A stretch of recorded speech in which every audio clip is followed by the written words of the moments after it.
Hi hello welcome back to my channel cherry and shoe wonders. ఈరోజు నేను మీకు చేకోడీలు ఎలా ప్రిపేర్ చేసుకోవాలో చెప్తాను. చూడండి, చేకోడీలు ఇలా రెడీ అవుతాయి. ఇప్పుడు ఇవి ఎలా ప్రిపేర్ చేసుకోవాలో వీడియోలోకి వెళ్తాను. ఇప్పుడు నేను మీకు చెకోడీలు ఎట్లా ప్రిపేర్ చేసుకోవాలో చెప్తాను. ముందుగా ఇది 2 కేజీల పిండి, బియ్యం పిండి. 2 కేజీలకు వచ్చి ఈ డబ్బాతో 2 కేజీల బియ్యం పిండికి ఇన్ని నువ్వులు వేస్తున్నారు. కొంచెం తక్కువ, హాఫ్ కంటే ఎక్కువ ఈ తెల్ల నువ్వులు వేస్తున్నారు. 2 కేజీల డబ్బాకి 2 స్పూన్ల కారం, 2 కేజీ డబ్బా బియ్యం పిండికి 2.5 స్పూన్ కారం వేసుకున్నారు. కారం మీరు తినేదాన్ని బట్టి వేసుకోవాలి.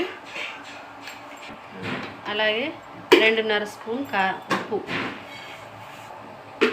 స్పూనున్నర 1.5 స్పూన్ జీలకర్ర వేసుకున్నారు. ఒక 2 స్పూన్స్ వాము కావాలంటే కాస్త ఎక్కువ వేసుకోవచ్చు మీరు. ఒక 2 స్పూన్స్ ఆయిల్ వేసుకోవాలి. ముందుగా వేడి నీళ్ళు కాచి రెడీగా పెట్టుకోవాలి. ఇప్పుడు ఈ పిండిని వేడి నీళ్ళతో కలుపుకోవాలన్నమాట. వేడి నీళ్ళతో కలుపుకుంటే చేకోడీలు బాగా వస్తాయంట. మీకు ఆంటీ పూజ గది చూపిస్తాను. ఆంటీ సాయిబాబా భక్తురాలు అనమాట. గురువారం పెట్టేసేయమ్మ, మంచిగా ఉంటుంది. ఈరోజు గురువారం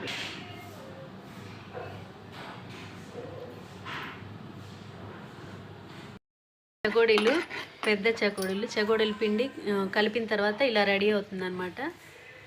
ఇది కాస్త గట్టిగా కలుపుకోవాలి. ఇది వీళ్ళు ఎక్కువ క్వాంటిటీ ఉంది కాబట్టి మిషన్లు వేశారు, అందుకే కలపడం చూపించలేదు.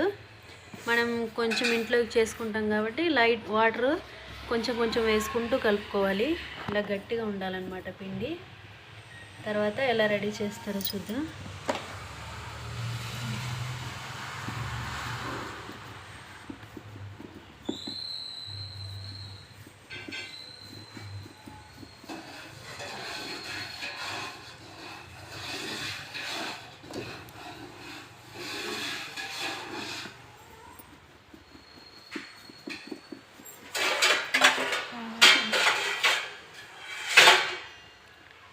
ఇలా రౌండ్గా చేసి తర్వాత అంటించాలన్నమాట.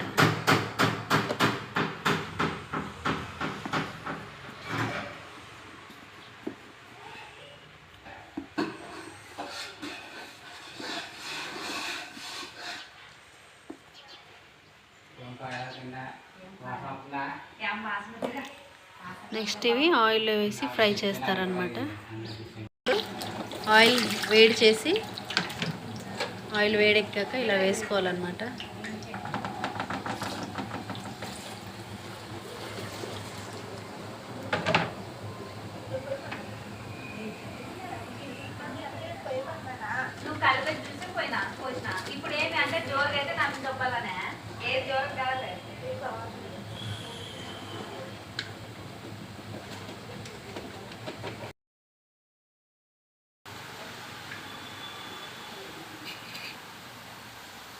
ఇలా మధ్యలో కలపాలన్నమాట.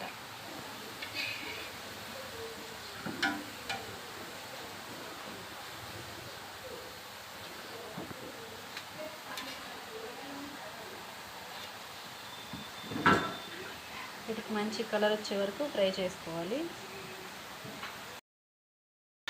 ఇవి చెకోడీలు మంట సిమ్లో పెట్టి ఇలా మనం సిమ్లో పెడితే లోపల కుక్ అవుతూ ఉడుకుతాయి అన్నమాట. మళ్ళీ హై ఫ్లేమ్లో పెడితే కలర్ చేంజ్ అవుతుందని సిమ్లో పెట్టి ఉడికిస్తున్నారు. మంచి కలర్ వచ్చే వరకు ఫ్రై చేసుకోవాలి. చూడండి, చెకోడీలు ఇలా రెడీ అవుతాయి, మంచి కలర్ వచ్చేస్తాయి అన్నమాట. వేడిగా ఉన్నాయి ఇప్పుడు. అంతే అండి, చెకోడీలు ఎంతో ఈజీగా ప్రిపేర్ చేసుకోవచ్చు. వీడియో నచ్చితే లైక్ చేయండి, షేర్ చేయండి, subscribe my channel. Thanks for watching.